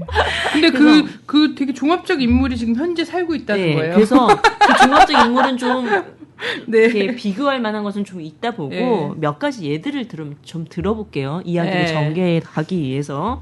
자, 사초를 왜곡한 사람 태조입니다. 네. 네, 태조는 다 아시죠? 이성계. 네. 어떤 일이 있었냐면 뭐 개국 공신이라고 하죠. 조선을 열었던 공신 중에 조준이라는 사람이 있었습니다. 네. 근데 고려 왕조의 사초를 읽어보다가 열받지. 가슴이 철렁 내려간 거예요. 왜냐하면 이 고려 공양왕 때 사관이었던 이행이 고려 우왕과 청왕을 죽인 자가 바로 이성계다라고 적어놓은 거죠. 이게 그러면 어떻게 됐냐? 정통성이 또 걸리잖아 이게. 나는 사람을 죽이고 왕이 됐다 이렇게 되는 거잖아요. 그러니까 태조가 어떻게 했냐면 이 1388년 이후에 사초를 모조리 가져오라 라고 명을 했습니다. 그러면서 어떻게 했냐면 이후 태조실록에 이것을 왜곡을 하는 사태로 나오죠. 변명을 합니다. 어떻게 내가 죽이고 싶어서 죽인 게 아니었다. 강계에 의해서 된 거다. 이런 식으로 왜곡을 하고 또 어떤 이야기를 했냐면 사실 공민왕의 아들이 없었기 때문에 이 신돈의 간사한 계획에 의혹되어 신돈의 아들 우를 궁녀한 씨가 낳았다가 일컫고 나이 9살 때 강령대군으로 책봉했다가 후에 군주로 삼았다. 그래서 이 고려 왕조 자체가 정통성이 없다. 이런 얘기로. 왕의 혈통이 아닌 그렇죠. 사람을 신분이- 죽였기 때문에 나는 괜찮다. 이런 거죠. 걸로 역사 왜곡을 한 사례가 있습니다. 네. 네. 또 어떤 경우는 있냐면 이 사초를 그러니까 쓰는 건 사실 왕의 일거수일투족을 적는 거 왕이 부담스럽잖아요. 그렇죠. 예, 그러니까 적지 말라고 한 것까지 적은 사관도 있어요. 어떤 일이 있었냐면 이 태종이 태종 때 일인데 네. 그 이방원이네요. 예. 태종. 자기가 쉬는 공간까지 사관이 들어오니까 얼마나 불편했겠어요. 그래서 적지 말라고 하니까 사관이 어떤 말을 했냐면 신의 머리 위에 하늘이 있다라고 하면서 거기 쉬는 곳까지 가서 다 일거수일투족을 적은 거죠. 근데 그 정도로 사관의 임무는 대단히 중요했고 정말 자기 책무를 다했다라고 얘기할 수 있는 거잖아요. 왜 지금 예. 그런 사람 없어? 근데 그런 신하가 안 보여. 어떤 일이 그런 사람 있었냐면 신화 될 수 없어요 지금. 태종이 말을 타다가 떨어졌어요. 그 부끄러운 일이잖아. 이게 적힐 거잖아. 그러니까 이 일을 적지 말라라고 얘기를 했어요. 네. 그때 사관이 그 말까지 적은 거예요. 이 이 정도로 말을 했던 적지 거죠. 말라고 했다. 예. 그렇다면 이 사초를 왜곡한 경우, 근데 사초를 보고 싶어서 실패했던 경우가 어떤 왕들이 있었냐면 세종, 네. 성종, 중종. 모두 다 이 세종은 나름 문안 예. 문안 혹은 성군으로 불렸던. 그렇죠. 세종은 3차례 시도를 했다고 해요. 태조실록이 보고 싶었는데 거절당했고, 아, 그리고 태종실록을 보고 싶었는데 2차례나 거절당한 경우. 사관이 안 된다. 왜? 그렇다면 이후에 역사를 왜곡하게 된다. 그리고 사관이 직필을 할 수가 없다. 그래서 거절을 해서 실패한 경우. 성종과 중종도 마찬가지죠. 아니 세종대왕도 자기 아버지, 아버지와 할아버지, 아버지와 할아버지를 하겠다고 막 그랬는데 이래. 그렇습니다. 그러면 사초를 폐기하라고 한 그 네. 사초를 불살른 사람은 누구냐? 네.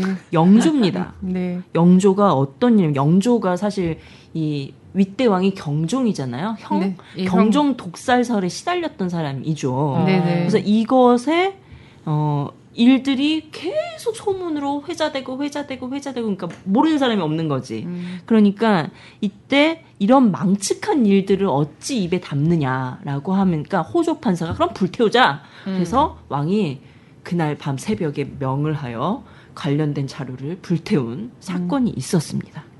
영조도 나름 예. 또 성공한 왕이라고 불리는. 예. 근데 그게 또 기록이 됐네 또. 예, 그렇습니다. 그게 다 물론 그때 사초는 없어졌지만 이후 사관들이 당시 상황들을 다시 재조명해서 적어놓았던 거. 그러니까 우리가 이 사실을 알고 있는 거죠. 그러면은 경종에서 영조로 넘어가는 그때 것이 없어진 거죠. 그렇죠. 예. 이 예. 도서관 전체가 불탄 게 예. 아니라. 그때 관련된 자료만 네, 경종 네. 독사설의 관련과 그 영조와 관련된 이 부분의 사초만 불살렸던 거죠. 부분인 네. 거죠. 네. 그러면 우리가 이제 오늘 이야기하고 싶었던 건 연산구 때 일입니다. 네네. 예, 무오사화라고 알려진 네. 사초와 관련된 일인데요. 핵심은 이렇습니다. 뭐냐면 이 무오사의 기본은 어떤 거냐면 조의제문이라고 하는 게 있었어요. 네. 어떤 조의제문이 뭐냐면 이때 이 초나라 의제가 꿈에 나타나 이를 조문한다라는 내용의 바로 조의제문이거든요. 네네. 근데 뭐냐면 바로 이 항우가 의제를 죽인 이를 담은 내용인 거예요. 그거. 그렇더니 이것이 어떤 거냐면 바로 조카인 단종을 죽이고 세조가 즉위한 것에 대한 것을 담은 글이다라고 했던 것이 바로 조의제문을 네. 바탕으로서 일어난 무오사화입니다. 네. 예, 무오사화에서 이 사자가 선비사자가 들어가거든요. 이 선비사자는 바로 이 선비들이 당했다, 살인이 당했다라는 난 죽을 뜻에서 사자인 줄 알았네. 예, 사자고. 근데 사실 이거는 사초가 원인이 됐다라고 해서 이 선비사자 대신에 역사사자, 이 사자를 써서 쓰기도 한답니다. 네. 예. 선비들이 화를 입은 거죠. 무오년에. 그렇다면 사실 이 무오사는 제가 간단하게 이제 조의 제문 정도로만 얘기했는데 어떤 일이 있었냐면 이거 좀 네. 얽히고 설킨 이야기들이 많아요. 우리가 이제 정사는 아까 무오사하고 야사와 곁들여서 얘기를 해봐야 되는 거잖아요. 아니 우리는 늘 드라마 조선왕조실록이라든지 그렇습니다. 이런 드라마에서는 계속 패비윤 씨와 연산군과 뭐 이런 거에 대해서만 얘기하잖아요. 조광조. 그렇습니다. 당시 어떤 일이 있었냐면 이 기본은 사초와 관련된 일인 거잖아요. 그러니까 네. 이제 그러니까 이 연산군의 아버지가 누구죠? 성종이죠. 성종실록을 만드는 과정에서 드러난 일인 거죠. 무오사는 어떤 일이 있었냐면 당시 이 조선에는 훈구파와 살인파가 있었어요. 네. 이제 훈구파는 뭐냐면 바로 세조의 즉위의 공로자들. 그래서 네. 이 사람들은 세금도 얻고 땅도 받고 그리고 자식들은 과거도 없이 관직에 오를 수 있는 특권층인 거죠, 한마디로. 망고땡이네요. 예. 근데 살인파는 이들의 견제 세력에서 새로운 신진 세력인 거죠. 그래서 이들은 3사, 사관원, 사원부, 홍문관 이 3사를 중심으로 해서 훈구파의 부패를 집중 공격하고 왕권을 견제하고 비판했던 역할을 담당했다고 해요. 그래서 훈구파와 살인파의 대결 속에서 이 살인파가 제거되는 과정이 무오사화의 또 하나의 표현인데 사실은 이 왕권 강화, 연산군이 왕권 강화를 위해서 이 왕권을 비판했던 이 살인파를 또한 제거했던 과정도 무오사화에 담아 있습니다. 그게 아까 이제 얘기했던 이 조의 제문이라고 했던 세조라는 부분이 정통성 문제인 거잖아요. 네. 당시 이 사초에는 아까 이제 선님이 이야기하셨듯이 왕실 스캔들이 대단히 담겨져 있었어요. 어떤 이야기가 있었냐면 이 세종대왕이 워낙 여성을 사랑하셨다고 하네요. 그래서 18명인가 이랬다는 얘기가 있죠. 그래서 이렇게 왕실 스캔들이라고 표현했는데 하여튼 좀 뭐 전무후무한 일들이 좀 벌어졌나 봐요. 네. 그리고 또 세조대왕의 8째 아들인 부인 영웅대군의 부인 송씨가 절에서 설법을 듣다가 뭐 중과 스캔들이 나는 이런 과정들이 다 담겨져 있었던 거죠. 근데 사실 이거는 핑계였던 거고 이것을 정통성을 시비 삼아서 담겨졌던 내용이 무오사화입니다. 그런데 이 무오사화도 보면 전본을 다 본 건 아니에요.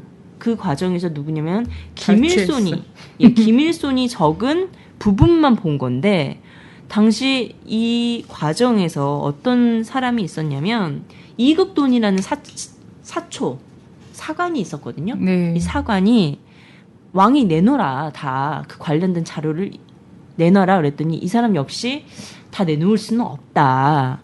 하지만 그러면 어떻게 볼 수가 있느냐라고 얘기했을 때 이런 얘기를 합니다. 발췌본 얘기를 하는 거죠. 그래서 전본을 다 보지 못하고 발췌본만 주겠다라고 하는 내용이 이렇게 올립니다. 옛부터 임금은 스스로 사초를 보지 못하지만 이 일이 만일 종묘사직에 관계가 있으면 상고하지 않을 수 없사오니 신등이 그 상고할 만한 곳을 절취하여 올리겠습니다. 발췌죠, 발췌. 예, 그래서 자, 그럼 이 사초의 부분이 6개 조목을 발췌해서 이급돈이 올린 거죠. 이 부분이 사실 지금 이런 거잖아요. 사실 대통령 기록물은 함부로 열 수 없지만 이것은 국가기관과 그리고 영토 수호와 관련된 문제로 왕실과 정부 관련된 정부 문제. 이 방공 이런 것들을 지키기 위해서는 봐야 된다. 이러면서 한 거는 다름이 없잖아요. 누가 들으면 진짜 뭐 외국에서 보면 우리나라에 누가 진짜 침투한 줄 알았겠어요. 지금 상황이. 그래서 이 과정을 보면 오늘날과 비슷한 일들이 참으로 많죠. 저는 네. 이 국정원이 대화록을 공개한 이 사건 그리고 대화록을 열람한 이 사건의 공통점을 몇 가지 찾아봤는데요. 첫 번째로는 국가 기록을 사사로이 이용했다라는 겁니다. 한마디로. 당시에 이 조의 제문과 관련된 사초라는 부분, 정상회담 대화록이라는 부분 현재 이 국가 기밀 사항인 거죠. 사실 이것을 사사로이 이용했다라는 공통점이 있고 두 번째는 정적 제거에 활용을 했다라는 겁니다. 네. 예. 그리고 정적 제거에 활용했다면 나머지 하나는 뭐겠습니까? 기득권 세력 유지에 활용이 됐다라는 거죠. 네. 그 세 번째는 이 정치 공세를 하는 겁니다. 그래서 이 연산군 때 이 사관들이 사초를 잘 내놓으려고 하지 않았을 거 아니에요. 그럼 밀고 당기기가 있었지 않았겠습니까? 네. 그때 연산군이 어떤 이야기를 했냐면 공개하지 않으려는 이유, 그러니까 주지 않으려는 이유는 반드시 어떤 사정이 있기 때문에 안 주려고 하는 거 아니냐라고 했던 발언을 했어요. 근데 지금 새누리당이 똑같이 했었죠. 당시 네. 대화록을 공개하냐 마냐의 공방에 있었을 때 뭐 찔리는 거 있으니까 그런 거잖아. 막 이런 NLL을 포기한 발언이 있기 때문에 그런 거 아니냐. 영토를 포기한 발언을 했기 때문에 니네 공개 안 하려고 하는 거 아니냐. 이런 얘기를 했던 거 똑같은 공세를 하고 있었다는 거죠. 네. 그래서 이 부분들을 보면 자 지금에 봤을 때 저는 이 연산군이 박근혜와 비유할 수 있다. 박근혜 대통령과. 네. 그 정문원이 발췌문을 가지고 등장을 공세를 시작을 했지 않았습니까? 첫 네. 타자로. 그래서 이거는 당시 사관이었던 이극돈과 좀 비슷하지 않냐. 고 이 무오사를 일으켰던 훈구파가 바로 국정원과 새누리당 등등등등. 이렇게 해서의 오늘날과 좀 비교해 볼 수 있지 않겠는가. 그럼 민주당 다 죽는 거네요? 민주당? 근데 연산군은 이 폭군으로 남는다는 거지. 또 중요한 것은. 중요한 건 국가 또 기록을 홍구파에서 보고 살인파로 또 넘어가는 과정도 또 몇 번의 사활을 거치긴 하지만 있는 거고. 근데 또 여기서 중요한 건 이런 과정에서는요 반드시 역사를 정쟁에 이런 걸 딱 올려놓을 때는 뭐가 있냐면 부관 참시가 따라요. 그렇습니다. 네. 그래서 무오사와에서 이 살인파들이 제거됐다라고 했잖아요. 네. 그래서 한 총 44명이 지금 화를 당했는데 조선왕조 역사상 처음으로 부관 참시가 일어났다고 합니다. 네, 그래서 김종직이 부관 참시가 됐죠. 이미 죽은 사람인데 관에서 꺼내서 다시 참하는. 근데 지금 사실 노무현 대통령에게 지금 몇 차례 부관 참시를 가하고 있거든요. 그렇습니다. 네. 대개가 새끼들 다 진짜 피도 이런 눈물 얘기를 나는 하죠. 새끼들이야. 그 너무 못됐어. 근데 중요한 건 뭐냐면요. 이때 당시에 뭐 사관이 이런 얘기를 했다 그랬잖아요. 태종한테 신의 머리 위에 하늘이 있다라고 얘기했고 이것을 적지 말라는 것까지도 적었잖아요. 네. 근데 이건 뭐냐면 지금 일어나고 있는 이 사단들 있잖아요. 이 사단들이 또 역사는 그대로 기록이 될 거라는 거예요. 맞습니다. 지금 이 근데 국정원이 얘네가 이게 이렇게 별로 하고 당한 게 없거든. 사실 역사 기록했는데 별로 당한 게 없는 거야. 박근혜 입장에서는. 그러니까 더 이렇게 하는 것 같아요. 근데 제 생각에는 이런 게 있어요. 조선시대의 사관, 이 자기의 그 역할을 자각하고서는 이렇게 했던 게 있는 거잖아요. 누구보다 공정하게 하려고 했고, 그쵸. 이것을 지키는 것을 목숨과 같이 생각했고, 근데 저는 그렇기 때문에 이 국가기록원이나 이런 것들에 대해서 사실 노무현 대통령이 기록은 역사다 이러면서 굉장히 중요하게 생각하고 강조를 했잖아요. 강조를 하고 사실 이 국가기록원과 관련된 공무와 관련된 거는 어떤 정파나 이런 걸 떠나서 되게 공정하게 이 역사 기록물을 관리할 수 있는 사람을 임명하고 그 임명자의 임기를 보장했다면 법적으로 보장을 했어요. 근데 대통령 기록물을 공개해도 되는가 안 되는가는 바로 그 해당 정부에서 일했던 사람들을 대통령 기록 원장으로 기록관 원장으로 이렇게 세웠는데 이명박 정부에서 이거를 다 걷어간 거죠. 그래서 사실 되자마자 또 이 임기가 끝나지 않았는데 자기 사람으로 바꿨고 낙하산 인사로 국가기록원 인물 자체를 그래서 조선시대 사관만도 못한 이런 사람들이 기록원에 앉아서 국정원이 열어달랄 때 열어주고 뭔가 이제 어쨌든 흔적이 있는 거잖아요. 2008년, 9년, 10년, 11년에 최소한 한 해에 한 번 이상씩은 열어봤다는 거예요. 기록물을 봤다는 거잖아요. 진짜 이해가 되지 않는데 사실 이렇게 참 큰일이다. 아니 저는 본 게 문제지만 보고 나서 잘했으면 말을 안 하겠어요. 보고 나서 뭘 했냐는 거지. 그죠? 예. 그거 처음도 문제고, 처음부터 잘못됐으니까 문제가 계속 됐겠지만, 보고 나서 잘했으면은, 우리가 그래도 용서를 해줄 뭔가의 1%라도 발견하겠는데, 그렇지 않았다라는 거잖아요. 네. 문제는. 이거를 하여튼 열어보면 그것을 갖고 써먹고 싶게 돼 있어요. 그래서 정보기관이 사실 깨끗하기가 어렵잖아요. 정보기관이 나중에 퇴임하고 나가서도 자기가 취득한 정보를 협박해서 돈 뜯어먹고 이렇게 살아왔던 것이 이런 거에서 정말 이렇게 열어봐서는 다 이용해 먹고 싶거든. 그렇기 때문에 세종대왕조차도 그 성군이라고 불렸던 세종대왕조차도 이걸 열어보지 못했던 거예요. 3차례나 거절당했다라고 얘기하잖아요. 근데 저는 여기서 잘 봐야 될 건 뭐냐면 이게 단순히 이제 정쟁이고 여기에 모든 것이 다 휘말려 들어가면 어떡하냐라는 어떤 초조함과 이런 게 있을 수도 있는데 이거를 정말 중심 흐름을 좀 잘 봐야 될 것 같아요. 이거 핵심은 이거 아닙니까? 그 남북 정상회담 대화록조차 정말 국가의 가장 소중한 기록물조차 어떤 정치적 목적에 의해서 이것이 공개됐고 자기들끼리 쑥덕쑥덕 돌려받고 그리고 그것이 왜곡 편집돼서 결국 이용된 데가 어디냐라는 거예요. 결국 악용된 곳은 뭐냐면 대선이었어요. 그렇죠. 지금의 일련의 사건 속에서 사라진 건 국정원 대선 개입입니다. 네. 예. 뭐 처음에는 NLL 포기를 발언을 했니 안 했니의 공방. 이게 1차전이었다면 두 번째는 대화록을 공개했냐 안 했냐의 2차전. 3차전은 이제 대화록 실종의 공방이 벌어질 예정이죠. 네. 그리고 결국은 핵심적인 국정원 대선 개입이 우리 시야에 사라지고 있다라는 겁니다. 네. 아니 사실 우리 시야에는 있지만 이게 언론에서 철저히 고립시키고 외면밖에 있게 만들고 있다라는 거죠. 근데 저는 여기서 또 잘 봐야 될 것은 뭐냐면 국정원 부정선거 댓글 개입은 댓글로 부정선거에 개입하고 이런 것은 또 이걸 막 이게 정말 큰일이긴 한 거죠. 얘네들의 반응으로 봐서는. 왜냐하면 계속해서 이걸 덮을 것을 막 하잖아요. 그래서 최근에 이제 프랑스 르몽드지나 이런 경우 같은 경우 박근혜 정부가 국정원 선거 개입을 덮기 위해서 총력에 나섰다 이런 표현을 썼더라고요. 그렇죠. 프랑스에서도 이렇게 바라보고 있는 거예요. 그래서 이걸 덮기 위해서 총력을 쏟았는데 결국 그걸 덮은 것을 또 본질적으로 들여다보니까 뭐냐면 덮기 위해서 쓴 그것 또한 부정선거라는 거예요.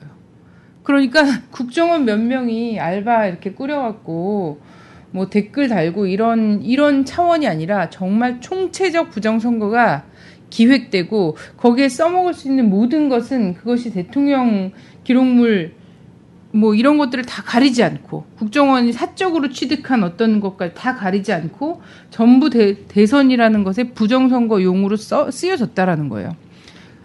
그쵸. 그래서 이것을 잘 봐서 결국은 이것 또한 국정원에 그리고 새누리당과 청와대에 이 부정선거, 민주주의 유린, 헌정 유린 이것을 증거하는 자료가 아니냐. 증거하는 거다. 반증이죠. 네. 저는 이제 이게 가장 기본, 계속 이야기하잖아요.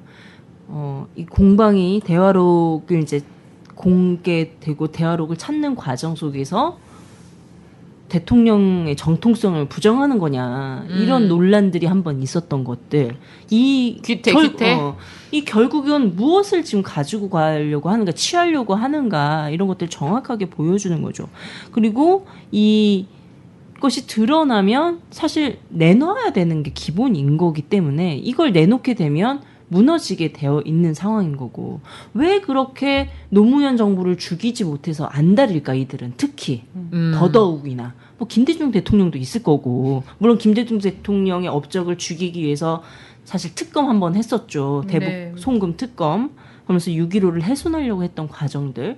근데 대화록이 문제될 거라면 굳이 NLL만 있었겠습니까? 왜 다른 얘기들은 안 하냐는 거죠. 남북 협력에 대한 얘기도 정말 많잖아요. 그 얘기 그냥 다 빼놓고 오로지 NLL만 이야기하고 있는 과정이 뭐냐라는 것. 그래서 저는 기본적으로 민주주의를 훼손하고 헌정을 문란시키고 이 국정원이 해서는 안 될 정치 개입을 했던 과정들 이런 것도 핵심이겠지만 두 번째는 저는 이 14선언을 죽이려고 하는 거 아니냐. 이미 뭐 이명박 정부 때 무력화되긴 했지만 완전히 사멸시켜서 지금 박근혜 대통령은 남북관계 원칙을 새로 세워야 한다. 국제적 기준에 맞춰야 한다라고 얘기하고 있는 상황들 보면 14선언을 철저히 죽이려고 하는 이런 과정이고 마지막 하나는 역시나 이 진보개혁 세력을 철저히 죽이려고 하는 또 하나의 목적이 있는 거 아닌가. 이것과의 싸움이다. 결국은 이게 45년도 해방됐던 시점에서의 우리 세력 간의 싸움이 벌어지고 있는 거 아니겠는가라는 거죠. 이 친일 세력과 새로운 사회를 건설하려고 하는 세력과의 이 싸움이 저는 벌어지고 있는 거고 마지막 싸움이 되어야 되지 않겠는가라는 거죠. 여기의 핵심은 종북, 친북 여기 있는 거 아니겠는가라고 보여집니다. 그들이 원하는 세상은 전 오지 않을 거라고 확신해요. 제가 정말 우리가 원하는 세상이 먼 것 같지만 그들이 원하는 세상이 지금 완벽하게 전 올 수 없을 거라고 확신합니다. 네, 우리 모르겠어요. 진보나 뭐 이런 사람들이 얘기하는 것과 관련해서 이상적이다. 뭐 그게 뭐 쉽게 오겠냐 이렇게 저는 뭐 쉽게 오지 않을 거라고 생각합니다. 어렵게 올 거라고 생각하는데 이 사람들이 생각하는 세계는 아예 오지 않을 세계라는 거예요. 불가능한. 자기네끼리 나라를 하나 만들던가. 만들려고 하고 있는 거죠 지금. 철저히. 자, 그래요. 아니 또 이렇게 보니까는 세상에 뭐 이런 시도들은 다 늘 있었나 봐요, 그죠? 사초를 들여다보고 왜곡하고 혹시나 나에 대해선 우리 아빠에 대해서 뭐라고 썼나 이런 걸 좀 들여다보고 싶어하고 다 바뀌었죠. 태워버리고 싶어하고 막 이런 사람들은 조선시대의 왕들도 그러했는데 이걸 참 집약적으로 한 3, 4년 만에 다 해치웠군요. 담대하지 좀 못해 대통령이. 그래 역사의 요즘 평가에 뭐 맡겨야지. 또 두한이 오빠 보니까 엄청 재산 예상했던 만큼 있으시더라고요. 전체 가족들 재산 9천억 정도 얘기하더라고요. 네, 9천억이 넘지 않을까 해외에 있는 것까지 합치면. 아 제가 되게 좋아하는 와인 나파밸리 농장도 소유하고 계시더라고요. 아 그건 뭐지? 미국의 와인밭까지 소유하고 있었어. 아 포도밭이죠, 포도밭. 그거에 대해서 이제 또 국민들은 그래 전두환 추징금도 추징금이지만 우리는 이명박이 더 궁금하다. 그래도 박근혜는 더 궁금하죠. 그렇죠? 예, 정말 궁금한 대통령들이 많아요. 근데 추징금은 이런 물가 대비가 없나요? 사람들이 다 그런 고민을 하더라고요. 그리고 어떤 분들은 또 답답하다 하니까 막 이런 얘기도 하더라고요. 전두환 오빠한테 그때 당시 현재 시가로 한 300억? 이렇게 받은 박근혜 씨가 좀 더 내줄 수도 있는 거 아니냐 막 이런 얘기를 하는데 그건 정말 안 된 얘기고요. 다 따로따로 철저히 계산해야 되는 건데 합쳐서 자꾸 계산하고 마음이 급하다고 이렇게 가자는 그런 얘기 하시면 안 됩니다. 박근혜 6억을 씨는 최소 가치로 환산을 해도 30 몇 억이고 최대 가치 회사채 이런 걸로 하면은 몇백억이 된다고 하더라고요. 그래서 박근혜 씨 같은 경우는 작년에 토론에 나와갖고 그 사회적으로 환원하겠다라고 약속을 했잖아요. 언급되긴 했지만 네. 그렇기 때문에 그거를 추징금으로 쓸 수는 없다는 거 제가 분명히 말씀드리고요. 또 전인자처럼 재단 만들어서 거기다가 자기 재산 계속 불려가고 있을지도 모르죠. 재단 있잖아요. 유경재단. 그거 말고 또 다른 재단을 만들 수도 있는 거잖아. 유미리, 일본에서 태어나 부모님의 나라를 몰랐던 그녀가 40이 넘어 분단된 조국의 북쪽 평양을 방문했습니다.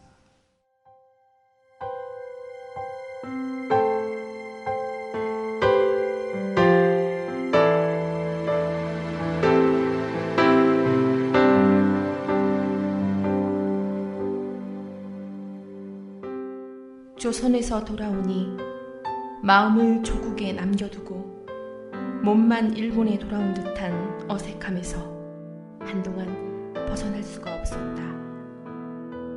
마음이 조국의 뿌리를 내리고 있다. 1996년 풀하우스로 이지미 교카 문학상, 1997년 가족 시네마로 아쿠다가와상 수상에 빛나는 천재 제1교포 작가 유미리의 평양 방문기, 평양의 여름 휴가. 교보, 알라딘, 인터파크에서 구입하세요. 도서출판 615. 자, 그래요.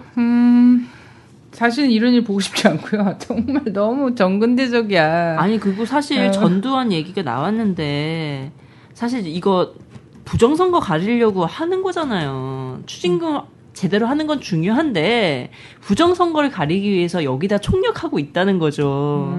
그리고 사실 공개할 대로 다 해놓고선 한 달 뒤에 하면 빼돌릴 건 다 이미 빼돌리지 않았을까 저는 그런 그럼요. 생각이 시공사 드는데요. 같은 경우에 뭐 그 전에 다 서류랑 나가는 거 다 봤다고 주민들이 증언도 하고 있고요. 우리 집도 압수수색할 때 좀 먼저 예고 좀 해주시고 들어오시고 예고해도 뭐 칠 게 없어. 살림은 없잖아요. 그러니까 그래 칠 거 없지만 그러니까 그때 갇히면은 지금 한 적어도 물가 대비해도 정말 최하 전 5배는 징수해야 된다고 생각합니다. 그래요, 맞아요. 그가 누린 이런 거. 그리고 난 근데 전직 전두환 대통령으로서 씨- 예우를 왜 하는지 모르겠어요. 전두환 씨랑 그 자식들을 보면 검찰 조사 받는 거 보면 얼굴에 은은한 미소가 있어요. 그 여유가. 그 저만의 느낌인가요? 아니 아니요, 열받잖아. 원세훈 네. 여유 있는 거 봐봐. 아니 그 전두환 집 압수수색 들어갔는데 나 때문에 고생이 많아 이러면서 수사관들한테 여유 있게 나 때문에 고생이 많아. 그러니까 완전 그 다른 말을 분들죠. 듣고 사람들이 다 기겁을 아주 사서 했죠. 고생하는구나. 이런 우리는 이런 태도거든. 오면은 아주 그리고 할 일 없구나 니들. 막 미술품 이러면서. 같은 경우도 그렇잖아요. 정말 비싼 그림은 이제 정말 대단한 곳에다가 이제 다 모아놓거든요. 화랑 그렇죠. 이런 데도. 그냥 뭐 집 몇 군데 해가지고 한 게 그만큼 나온 거야. 200억 뭐. 그냥 손 닿는 데 것만 걷었는데. 아유, 참 한심한 나라입니다. 언론은 진실이 없고 국가기록원에는 대화록이 없고 정부 눈안에는 국민이 없고 언론엔 촛불이 없고. 자, 이런 상황이라서 우리가 그 27일 날 촛불 들고 또 27일 날 뭐 10만 모였다고 또 꺼지고 이러면 안 되고 8.15까지가 국정조사 기간이잖아요. 근데 제가 보기에는 8.15까지 뭘 할 수 있을지 모르겠어요. 뭘 하겠어, 국정조사를? 이 상태로? 계속 난동 부리면서 가는 거죠. 저는 또 아까 이제 이야기를 했는데 지금 이 대화록 공방 속에서 드러난 건 뭐냐. 어쨌든 새누리당은 자기 걸 지키기 위해서 열심히 싸워요. 근데 그 반대편에서 싸우는 세력, 그냥 민주당이라고 얘기를 할게요. 민주당은 맨날 자중질 아니야. 뭔가 일관성도 없고 맨날 이렇게 격파당하는 느낌? 뭔가 이렇게 주도를 하면서 공세적으로 해나가지 못하고 매번 무력함을 보여주는 그래서 거죠. 난 어떤 사실- 느낌은 드냐면 솔직히 좀 그래서- 심한 말인데 내 자리만 지키면 된다. 당이건 뭐건 국민이건. 아 근데 다음번엔 선거에서 당선이 안 되잖아 그러면. 아니 근데 당선될 수도 있다고 생각해요. 왜냐하면 무소속으로 나와?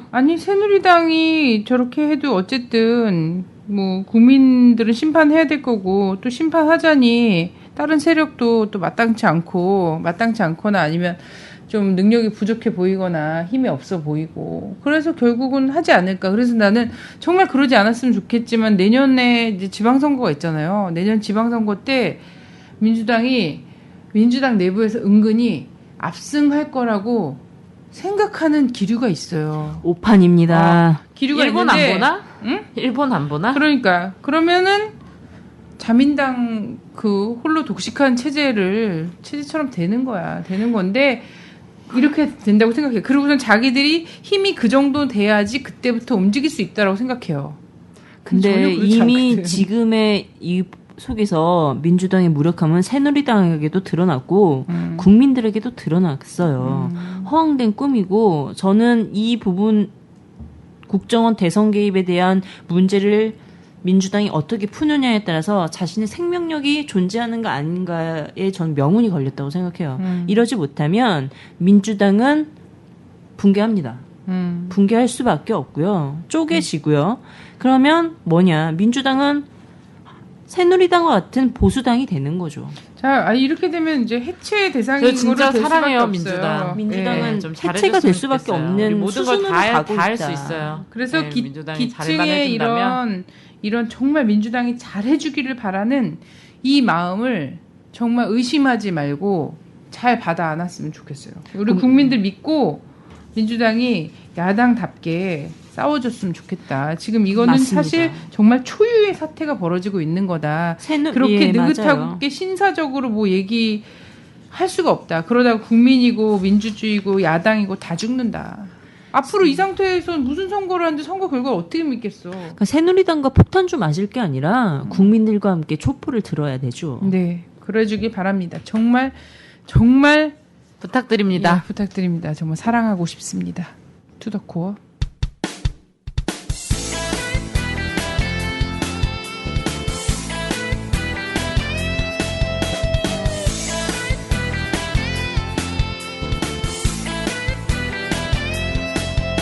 조선일보 서정주 박정희까지 일본 놈의 충성스런 앞잡이일 때 동상 걸린 손가락을 잘라내가